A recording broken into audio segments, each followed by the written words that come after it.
तर नमस्कार मंडळी, आज जी गाडी आपण पाहतोय ती गाडी एस्प्रेसो आहे, मारुती सुझुकी एस्प्रेसो 2021चं मॉडेल आहे। त्याच्यामध्ये आपण जे किट इन्स्टॉल केलं आहे ते मिजोचं आपण किट इन्स्टॉल याच्यामध्ये केलेलं आहे। आणि आता काय करू, आपण फिटिंग बघून घेऊया की फिटिंग कशी झाली आहे। म्हणजे तर या ठिकाणावरून सुरुवात करू आपण। तर या ठिकाणी ECM बसवला आणि तो एकदम प्रॉपर, म्हणजे तो तुम्ही हलवूच शकत नाही त्याला, तर अशा प्रकारे त्याला फिट केला आहे व्यवस्थित।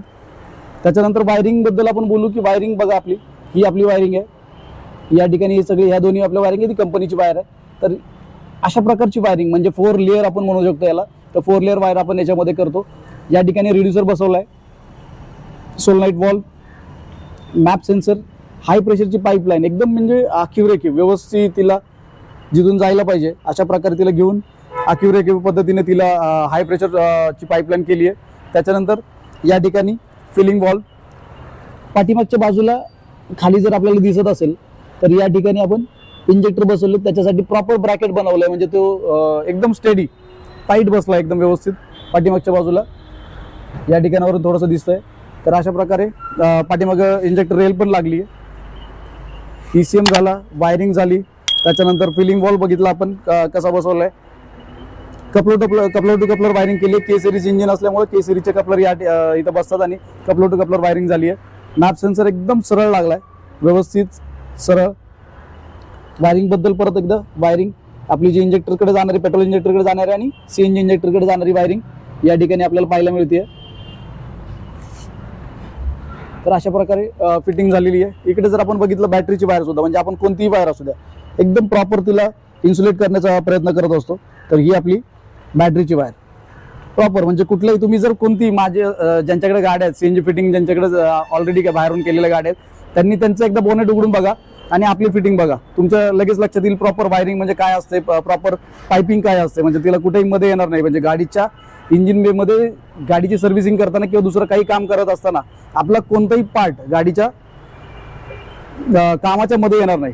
तुम्हाला काम करत असताना कुठलाही अडथळा येणार नाही आपल्या पार्ट्समुळे। इतका व्यवस्थित त्याला साईडनी जिथून न्यायचं आहे तिथून नेऊन व्यवस्थित केलेलं असतं। तर आतमध्ये एकदा बघू आपण स्विच कुठे बसवलंय।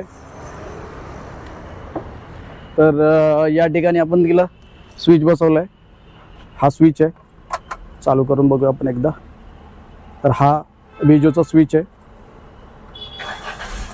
ही गाडी चालू केली आपण, गाडी चालू आहे।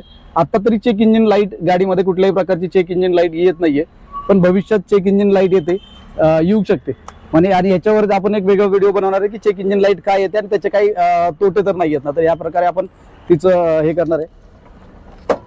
सध्या तरी चेक इंजिन लाईट नाहीये। पाठीमागे बूट स्पेस बघूया आपण, बूट मध्ये किती जागा राहिली आहे। तर हिच्यामध्ये साधारण 45 ते 50 लिटरचा जो टँक आहे तो आपण इन्स्टॉल करू शकतो। तो इन्स्टॉल केल्यानंतर इतकी जागा, म्हणजे इकडनं भरपूर जागा, म्हणजे वॅगनर पेक्षा जास्त जागा मला तर वाटतं की एस्प्रेसो मध्ये राहते आणि चांगली जागा स्पेस राहिला आहे। तर अशा प्रकारे तिचा हा बूट आहे। आता जे आपल्या गाडीचे ओनर आहेत त्यांच्याकडनं आपण एकदा गाडीचं फिटिंग कशी वाटली आणि परफॉर्मन्सचा फीडबॅक आपण त्यांच्याकडनं घेऊयात। नाही चालू आहे, ओके। तर गाडीचे ओनर आपल्या बरोबर आहेत, सर आंबेजोगाईवरून आपल्याकडे गाडी फिटिंग करण्यासाठी आलेले आहेत। गाडीची फिटिंग बघत असता, म्हणजे फिटिंग चालू असताना सरांचं बराच वेळ माझ्याबरोबर सर होते। तर सरांनी फिटिंग बघितलेली आहे आणि गाडी चालवली, आम्ही दोघांनी गाडी चालवली। गाडी चालवल्यानंतर सरांचा जो परफॉर्मन्सचा फीडबॅक आहे तो आपण बघित की परफॉर्मन्स कसा होता। तर गाडी चालवली तर परफॉर्मन्स कसा वाटला, म्हणजे गाडीचा परफॉर्मन्स खूप छान असा होता आणि वायरिंग वगैरे खूप छान प्रकारे करण्यात आलेली आहे गाडीमध्ये। कुठेही असं जॉईंट वगैरे दिसत नाही आहे गाडीमध्ये। आणि असं तर किट फिटिंग करायची म्हटलं तर आमच्याही भागामध्ये होते, परंतु एवढ्या चांगल्या पद्धतीनं किट फिटिंग होत नाही। आणि म्हणजे आंबेजोगाईवरून आपण फिटिंग क्वालिटी सरांनी युट्यूबवर बघितली होती आणि त्याच्यामुळे ते सरांनी फिटिंग क्वालिटी बघितल्यानंतर आपल्याकडे त्यांनी येण्याचा निर्णय घेतला। आणि मग आता फिटिंग क्वालिटी आपण झाली, तर परफॉर्मन्स बद्दल सांगा मला, कसा वाटला? परफॉर्मन्स पण खूप छान आहे। गाडी असं चालवताना असं वाटतच नाही की ती CNG वर चालते, म्हणजे ती पेट्रोलवरच चालते असं वाटतंय। चालवली बरंच, म्हणजे 10-12 किलोमीटर चालवलेली आपण। 10-12 किलोमीटर चालवल्यानंतर गाडीचा परफॉर्मन्स म्हणजे आपण एकदम बेस्ट, चांगला परफॉर्मन्स आलेला आहे। तर अशा प्रकारे आपण फिटिंग झालेली आहे। धन्यवाद।